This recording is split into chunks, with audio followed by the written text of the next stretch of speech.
What's going on, everyone? Jeremy here from the quartering, and not only are jokes canceled, but Pokemon being able to make jokes also canceled.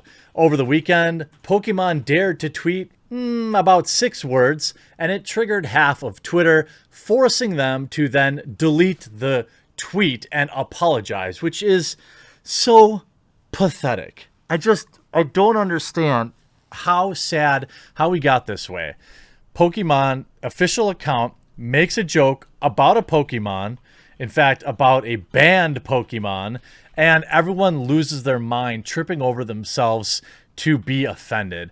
If anyone ever tells you that they've got it hard in life, that the world is just too difficult these days, remind them that we've got time to have tens of thousands of people literally melt down over a tweet from Pokemon. Speaking of Pokemon, you know where you play Pokemon? On your Nintendo Switch. And if you don't have a sweet grip for it, check this one out. Huge shout out to this video's sponsor, Satisfye, the makers of the brand new Zen Grip Pro. Now, I've had my Switch since about launch, and I've never used a grip on it. In fact, here it is. But what the Zen Grip Pro offers is amazing. It adds a ton of comfort regardless of your hand size. Let's take a look at what's inside the Zen Grip Pro bundle, which, by the way, will make a great Christmas birthday gift or a gift to yourself. Inside their case, you open it up, you've got spots for all of your games. Now, you could just get the grip if you wanted, but if you take the actual grip out, what you see on here is a lot of silicone on the back. So essentially your Switch will float on that, so no plastic on plastic touching.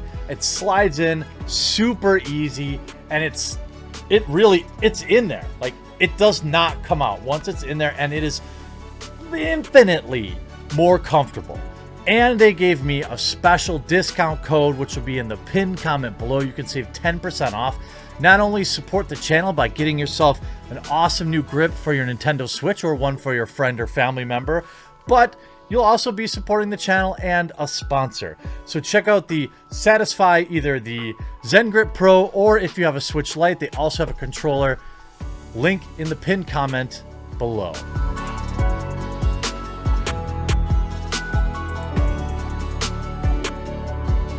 So the Pokemon Company sparks backlash over joke about banned seizure episode. Now, if you're not aware, Porygon, it actually wasn't Porygon's fault. It was Pikachu's fault.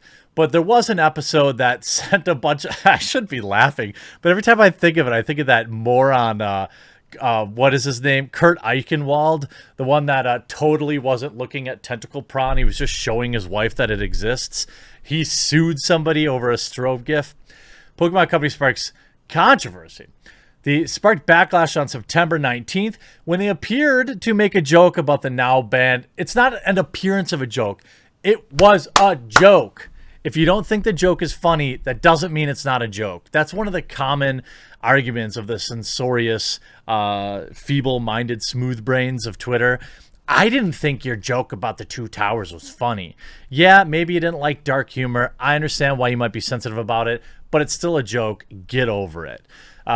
So Make a Joke Now episode, which caused multiple children in Japan to have seizures while watching it. Pokemon made its debut in 1996 and quickly became a cultural phenomenon.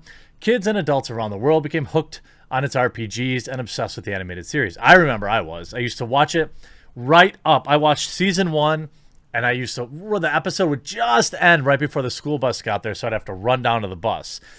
However, in 97, an episode of anime reportedly caused hundreds of viewers watching live to have seizures. I know it's not funny, but seizures in Japan. The Pokemon Company sparked backlash decades later when a tweet appeared to make a joke about the incident. Yes, no jokes. 20 years later, you're not allowed to make a joke about anything. On December 16th, 1997, Pokemon aired an episode of Cyber Soldier Porygon. Aired in Japan. In the story, protagonist Ash Ketchum encounters a digital monster, Porygon. During the episode, a move by Pikachu caused the screen to flash red and white. Visuals reportedly caused hundreds of children in Japan to have seizures and quickly became a worldwide news story. Because of the incident, Porygon was banned from the anime and had all mentions scrubbed. He did nothing wrong. It wasn't his fault. Over 22 years later, on September 19th, the official Pokemon Twitter account tweeted a joke which appeared to reference the banned episode. Porygon did nothing wrong, it read. That's not, but of course people are like, oh, that's a joke about Hitler. You made a joke about the bad guy from WW2. I'm really upset. The tweet quickly sparked backlash from players angry that the company would make light of a serious story. Yeah, he got millions of Japanese kids sick with seizures. Millions. Billions. That's like Joe Biden, 200 million. No, it wasn't millions. Now, thousands is bad, but let's at least understand basic math. I know 2 + 2 = 5 these days, but a millions is very different than thousands.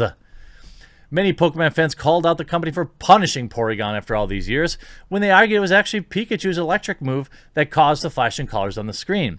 It's true, it's actually Pikachu who is in the wrong, someone exclaimed. Another user agreed, stating the true criminal in this one, while including a picture of the yellow mascot. But not everyone thought the argument.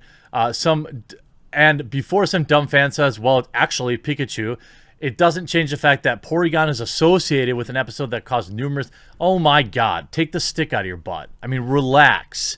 But that wasn't even, Deserto didn't even cover the actual hilarity of it all. If you look at it, you see now that the tweet's been deleted. Fortunately, I archived it. So you have like, Porygon did nothing wrong. You can see it was actually Pikachu's fault. Vote him out. Most people are just having fun with it, right? But then you get who approved this tweet.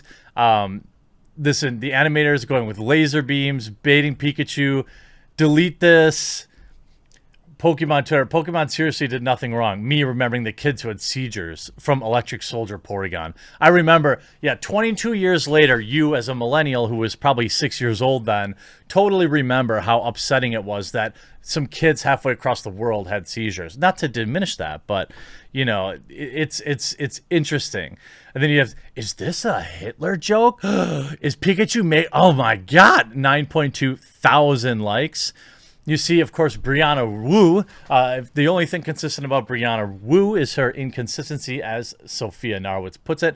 You see Brianna Wu. Great to see the official Pokemon account making the jokes about WW2. Except she also made the exact same tweets. Brianna Wu made the exact same types of tweets. The exact same joke right here. You can see her upset about this. And then you see, oh, the joke is a popular gamer joke on September 19th. Oops. She made the same joke on March 27th. I suppose she probably forgot about that. Screen Rant's covering this. Of course, Pokemon's official Twitter jokes about the infamous seizure. So what? Seriously, 22 years later, you can make a joke. The official Pokemon Twitter reminisces on the infamous seizure episode with a rallied defense of Porygon. The Pokemon anime series caught the world by storm. Yes, we all know. So I just don't understand. While broaching the subject of Porygon is somewhat of a taboo topic for Pokemon showrunners, many fans hope that Pokemon will once again be allowed Porygon, will be allowed a place on the show. Although Cyber Soldier Porygon is one particular episode of Pokemon that will always carry a fair amount of notoriety, it seems that the showrunners did all they could to learn from the incident. As such, while Porygon was the Pokemon who was unlucky enough to be linked to the Pokemon Shock event, perhaps it's time he gets a second shot at redemption. And look, let me make a case for Porygon. Obviously, he did nothing wrong, and even if he knew, I think he served his time. 22 years in the clink for something he had nothing to do with. Obviously, the animators have learned their lessons. I think it's time that we forgive Porygon and allow them to come back out and play. I hope you enjoyed this video. We'll talk to you again real soon.